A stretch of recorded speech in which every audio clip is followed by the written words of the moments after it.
2월 22일 KMA 뉴스 브리핑입니다. 대한의사협회가 전 회원을 대상으로 무기한 휴업을 포함한 전면적인 단체 행동에 대한 의견을 묻는 설문조사에 들어갔습니다. 오늘 아침 8시부터 시작된 이번 조사는 다음 달 3월 3일 자정까지 모바일을 통해서 실시가 되는데요.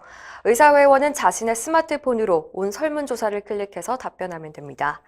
전 의사회원에게 단체 행동 참여 여부를 처음으로 묻고 그 결과를 계량화해 볼 수 있다는 점에서 이번 조사 결과에 이목이 쏠리고 있는데요.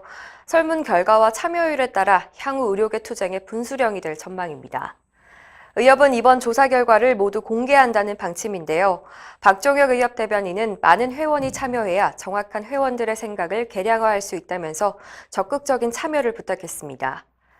이대 목동병원 신생아 사망 사건에 연루된 의료진 7명 전원에게 무죄가 선고됐습니다.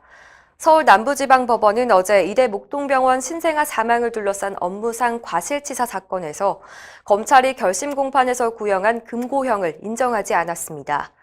재판부는 지질영양주사제를 분주하는 과정에서 의료인으로서 감염 관리에 대한 부실은 인정이 되지만 지질영양주사제에 시트로박터 푸른디균이 감염돼서 환아들이 폐혈증 증상을 보이다가 사망한 인과관계가 입증되지 못했다고 판단했습니다. 이대 목동병원 신생아 사망 사건은 지난 2017년 12월 16일 발생했습니다.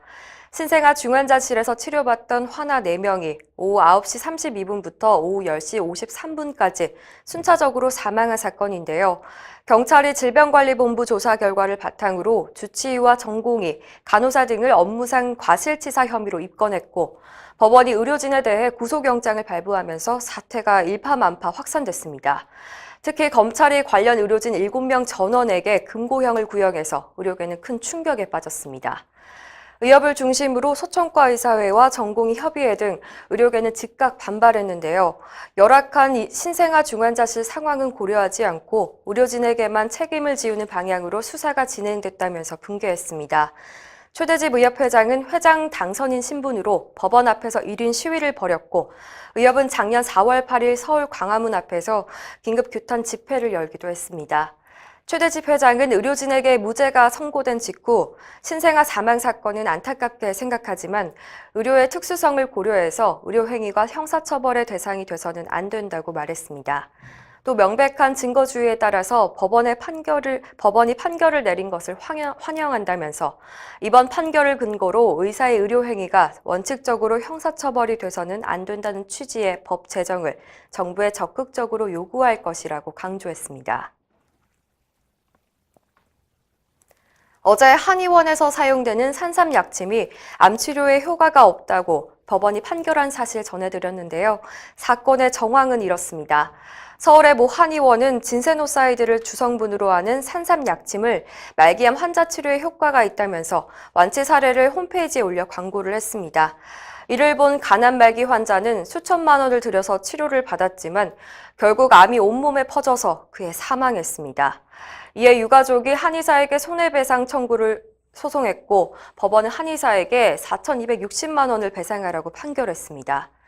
대한의사협회는 안전성이 검증되지 않은 시술로 국민들을 기만하고 절박한 암 환자와 가족의 심정을 이용해서 고가의 치료비를 챙기는 비도덕적인 진료행위가 근절돼야 한다고 밝혔습니다. 또한 보건복지부와 식약처에 불법으로 시행되는 산삼약침 피해 사례를 전수조사하고 검증 없는 약침 행위를 철저히 단속해야 한다고 촉구했습니다. 정부가 국립공공보건의료대학원 설립을 추진하고 있는 가운데 자유한국당 박인숙 의원은 의학교육기관을 설립할 때 의학교육평가원의 사전평가와 인증을 거치도록 하는 내용의 고등교육법 개정안을 대표 발의했습니다. 현행법에 따르면 의과대학은 반드시 평가와 인증을 받도록 돼 있습니다. 그러나 서남의대 사태처럼 교육 부실화 사태가 빈번하게 발생하고 있습니다. 박 의원은 의대 신설 이전부터 엄격한 평가와 인증 체계를 갖춰서 국민 건강을 책임질 예비 의료인에 대한 교육의 질을 높이기 위한 것이라고 이번 법안의 취지를 설명했습니다.